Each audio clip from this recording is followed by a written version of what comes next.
gens-là. Parce que je suis en train de montrer que la Bible est-elle réellement monothéiste.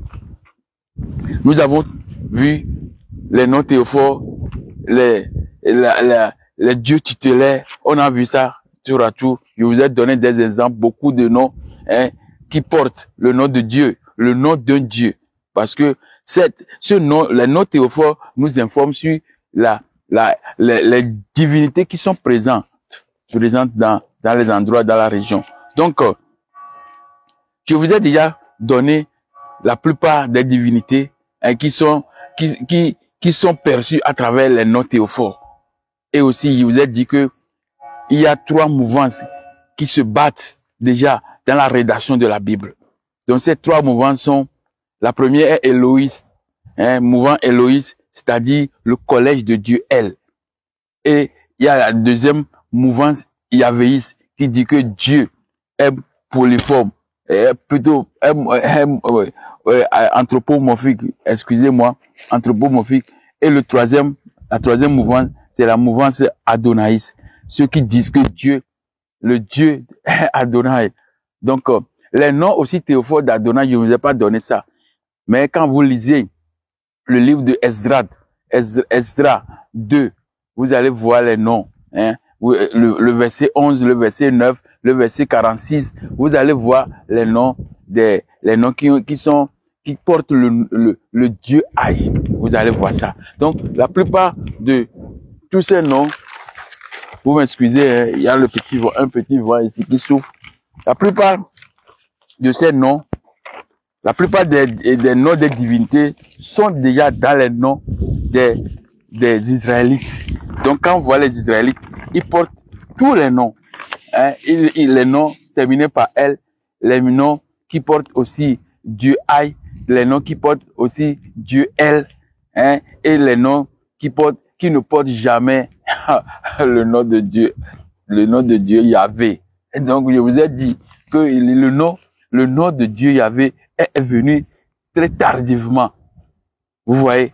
Donc, c'est un nom qu'on a créé pour pouvoir répondre au tétragramme.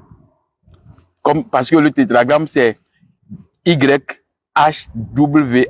Donc, quand on écrit Yehowa, Yahweh, donc on répond exactement au tétragramme.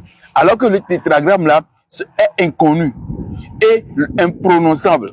Donc, ça veut dire que ce sont des acrobaties qu'on a fait. Mais nous avons déjà compris toutes ces choses-là à travers les noms théophores. Parce que les noms théophores nous ont montré déjà qu'il y a même Israël ne portait pas le nom de Yahvé. Vous voyez. Israël portait le nom de Ra, il portait le nom de El, il portait le nom de Aïe. Vous voyez 3 divinités qui sont là déjà dans le nom là. Et le nom de Yahvé n'est pas dedans. Donc ça veut dire que c'est une action grave de Dieu, le Dieu tutélaire des Israélites, qui donne le nom à son enfant, et puis l'enfant là ne porte pas son nom. C'est impossible. Nous sommes les enfants de Dieu. Donc nous portons toujours les noms des divinités dans nos noms. Vous voyez. Donc la troisième partie va nous permettre à clarifier, à connaître les dieux qu'on a passés sous silence, c'est-à-dire les dieux des Édomites. Les dieux des Édomites, on a passé ça sous silence. Les dieux des Amalécites, on a passé ça sous silence. Les dieux Madianites, on a passé ça sous silence. Nous devons connaître tous ces dieux, parce que Michée 4 dit, tandis que tous les peuples marchent au nom de son Dieu, nous marcherons au nom de l'Éternel. Donc, il y a les peuples qui marchent au nom de leur Dieu. Mais nous, on a décidé de marcher au nom de l'Éternel. Et quand nous lisons 1 Corinthiens 8, verset 5 à 6, ou bien je lis seulement verset 5 à 6, car s'il est des êtres qui sont appelés Dieu, soit dans le ciel, soit sur la terre, comme il existe réellement plusieurs dieux et plusieurs seigneurs, néanmoins pour nous, il n'y a qu'un seul Dieu, le Père de qui viennent toutes choses et pour qui nous sommes, et un seul Seigneur, Jésus-Christ, par qui sont toutes choses et par qui nous sommes. Donc, apôtre Paul dans le Nouveau Testament réaffirme ou bien répète de nouveau qu'il y a plusieurs dieux, plusieurs seigneurs. Mais nous avons choisi Yahvé, vous comprenez? Donc Yahvé, même dans les textes bibliques, dit le Dieu d'Abraham, le Dieu d'Isaac, le Dieu de Jacob. Donc il spécifie que ce Dieu Yahvé est le Dieu tutélaire d'une tribu. Donc j'ai déjà fait toutes ces choses-là dans mes textes, quand je faisais quand je faisais comment le Dieu de Sem, Yahvé, Elohim, Adonai, Allah, est-il devenu le créateur? Que s'est-il réellement passé? Est devenu le créateur ou est-il devenu le créateur? Que s'est-il réellement passé? Dans cet exposé ou bien dans cette étude, j'ai montré que le Dieu de Sem est Yahvé. Donc le Dieu d'Israël est Yahvé. Maintenant, ce que je relève dans la remarque, c'est que on va connaître le Dieu des Édomites.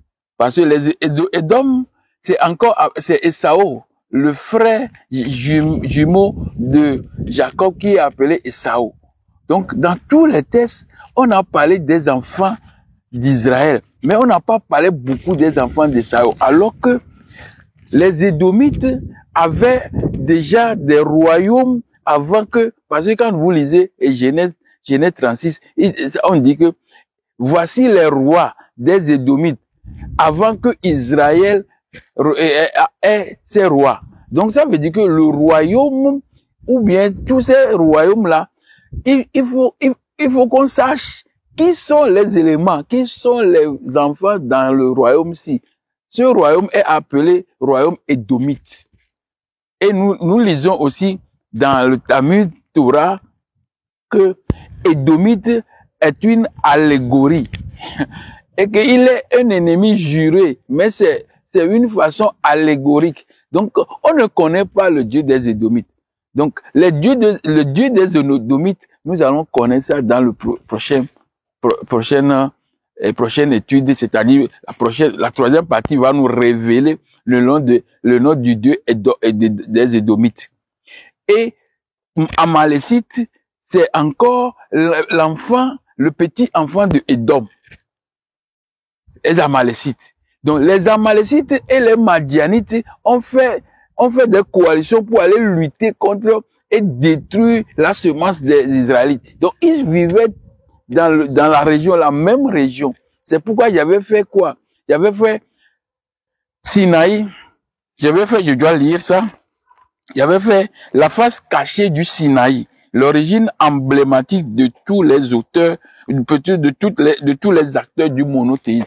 Et aussi, j'ai fait Sinaï dévoile ses secrets. Donc, j'ai parlé des gens qui se trouvaient dans Sinaï. Donc, les Madianites aussi font partie de la Sinaï. Même s'ils font partie plutôt de l'Arabie, nous pouvons dire. Mais, qu'est-ce que la Bible nous dit? Il dit que Moïse a amené Exode 3.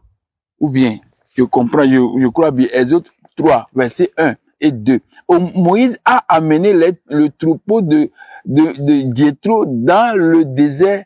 Et ce désert, quand il est parti, le désert là, c'est le mont Horeb, ou bien désert montagne de Sinaï. Quand nous lisons Exode 3, verset 1 à 2. Donc, on a précisé que Moïse était d'abord avec Jéthro, et puis il est parti dans le désert, derrière le désert. C'est ça qu'on a dit même. S'il y a un désert, on peut aller derrière un désert. C'est pas possible.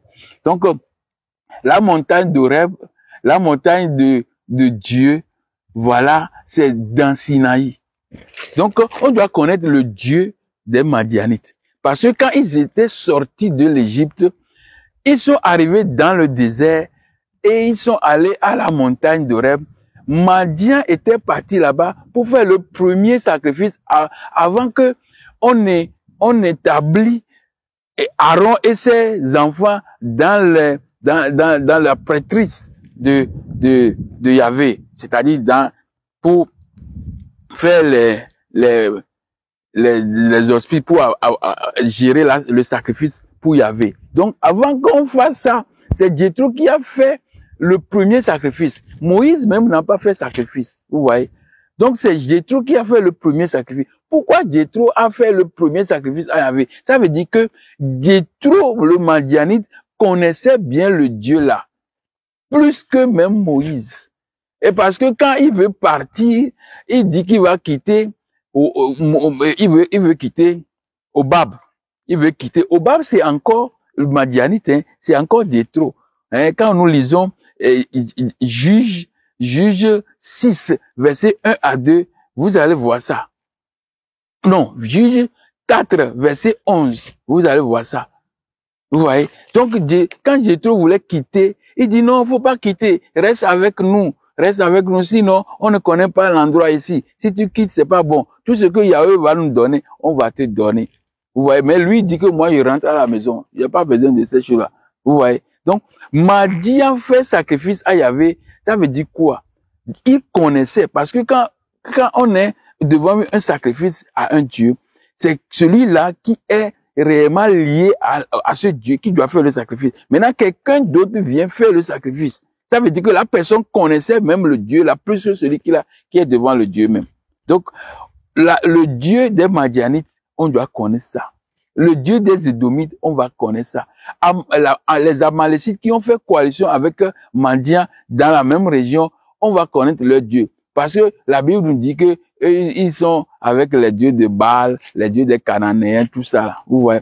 Il faut lire minutieusement. C'est pourquoi je dis la relecture macroscopique, c'est-à-dire avec des loupes et avec un cerveau bien géant, pas cerveau petit que la parole a réduit en petitesse, non, avec de grandes idées, avec une loupe géante pour pouvoir lire. Donc, on va faire la relecture. Donc, cette relecture va nous permettre de connaître le Dieu des Madianites, le Dieu des Édomites, le Dieu des Amalécites, etc.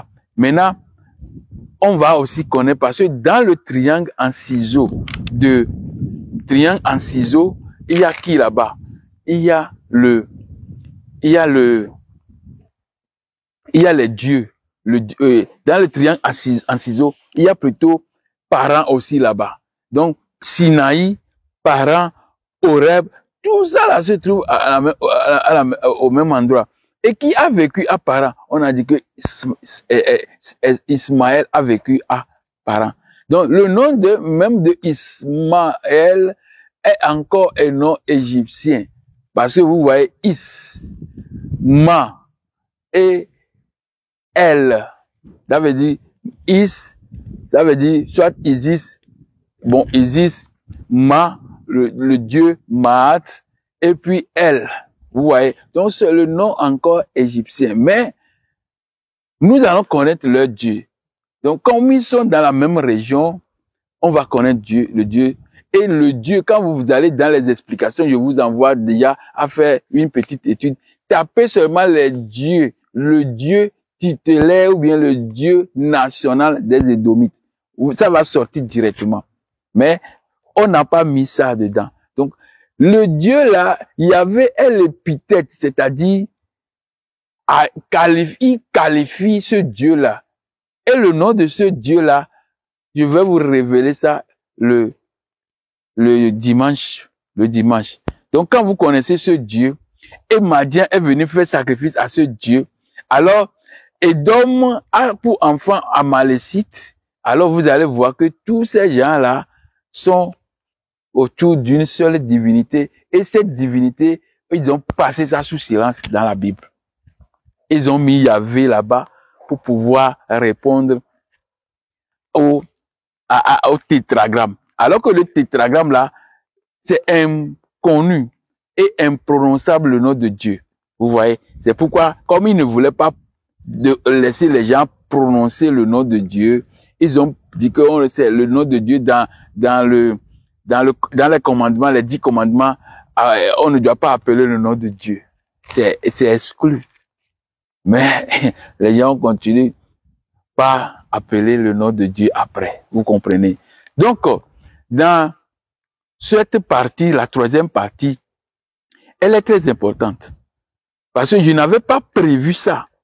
Mais comme c'est une remarque, je ne veux pas laisser cette remarque comme ça. Donc, je veux revenir sur cette remarque. Et j'ai parlé aussi le Dieu national des Perses. Parce que les Perses, c'est eux qui ont libéré les Israélites de la déportation de l'exil. C'est eux qui leur ont dit, allez reconstruire le temple. Donc, eux, ils étaient qui? Ils étaient où? Ils adoraient quel Dieu? Pour pouvoir maintenant donner la possibilité aux Israélites d'aller construire le temple. Normalement, personne ne doit bloquer quelqu'un pour construire le temple. C'est pourquoi déjà à Samarie, il y avait des temples de toutes les nations là-bas. Toutes les nations qui vivaient à Samarie ont leur temple. C'est seulement à Juda qu'on a dit que c'est Dieu. C'est Dieu Yahvé, celle qui est là-bas. Vous voyez? Donc c'est la même chose qu'on a fait dans ce monde-ci. Ils ont permis à Yahvé d'octroyer ou bien de récupérer toutes les attributs des divinités, et il a fait de tous ces attributs son attribut. Et puis il fait maintenant de ces divinités démons ou anges à son service. Quand vous lisez Hébreux 1, verset 7 et verset 14. Donc il a récupéré tout de ces dieux-là. Et puis il a fait de ces dieux ses serviteurs. Vous voyez, c'est comme ça. C'est l'usurpation. C'est un coup d'état militaire, militaro-théologique. Et quoi encore? Faut ajouter, si vous voulez. Vous voyez, c'est un coup d'état militaro-théologique et économique. Parce que quand vous privez les gens, vous inquisitionnez les gens. Oui, ce terme-là est trop fort. C'est un terme que notre maître a employé dans la conférence en Côte d'Ivoire la fois dernière. Inquisition. Quand on a privé, on a inquisitionné l'esprit, le corps, les matériels, les choses qui appartenaient à quelqu'un, on fait l'inquisition. Donc c'est comme ça. On a inquisitionné nos morales, on a inquisitionné nos dieux, nos terres, et puis c'est le maître Yahvé qui décide. Nous allons voir ça dans la troisième partie. Et après, dans la quatrième partie, parce que je vous dis qu'on va aller dans la quatrième partie, et c'est cette partie-là qui va nous montrer les divinités qu'on a décorées. Les divinités égyptiennes, les divinités babyloniennes, les divinités assyriennes, les divinités akkadiennes, les divinités de toute la région là-bas. Ces divinités qui sont peintes en divinités, en démons et en anges. On va voir ça. C'est dans la troisième. Quand on dit Osiris est passé à Jésus. Donc quand on passe d'une divinité à une autre, les prêtres de cette divinité originale lèguent au nouveau toutes les rituels de cette divinité. Et puis, ils prennent ça. C'est le cas de Jésus avec Osiris. Après, qui encore? Marie a pris toutes les prérogatives, ou bien on a peint Isis, Isata. Isata, en Égypte antique. On l'a peint, c'est la reine mère. C'est la reine du ciel, ça. Et elle est aussi la reine mère, la mère de Dieu, au Dieu Horus. Donc on a peint Marie et Isis en Marie. Donc les rituels qui accompagnent Isis, Acerta, est donné à Marie. Donc les mêmes fonctions de Jésus, les mêmes fonctions de Osiris qui est passé à Jésus, les mêmes fonctions quand je parle de fonctions, je parle du pouvoir. Donc les prêtres ont légué des éléments du pouvoir d'Osiris à Jésus. Ils ont légué des éléments du pouvoir d'Isis à Marie. Ils ont légué les rituels, le pouvoir de Déouti, Thoth, à qui? À Gabriel. Donc c'est comme ça que on a vu après qu'il y a des saints. des saints et des démons. On donne les démons au peuple le peuple qui les a donné leur divinité. On leur donne le titre de démon. Et puis maintenant, eux-mêmes, ils choisissent dedans, ils font de certaines divinités, anges et démons. C'est pourquoi je voudrais vous dire qu'on va encore faire la nature de Dieu et des anges. C'est un thème qui est très fondamental pour aborder. Et je sais pas quand on va aborder ça. J'ai promis ça, ça fait longtemps. On va aborder aussi ça. La nature de Dieu et la nature des anges et des démons. Vous connaissez ça déjà? Quand vous lisez déjà Hébreux 1, 4 et 7 et 14, on dit que tout ça là sont des vents. Mais ce ne sont pas des vents comme ça, ce sont des divinités. C'est pourquoi j'ai fait zoom sur la gestion de l'humanité sous l'auspice du Dieu créateur, le suprême, l'invisible, le caché, dans toutes ces multiples formes. Les multiples formes sont des formes de divinité.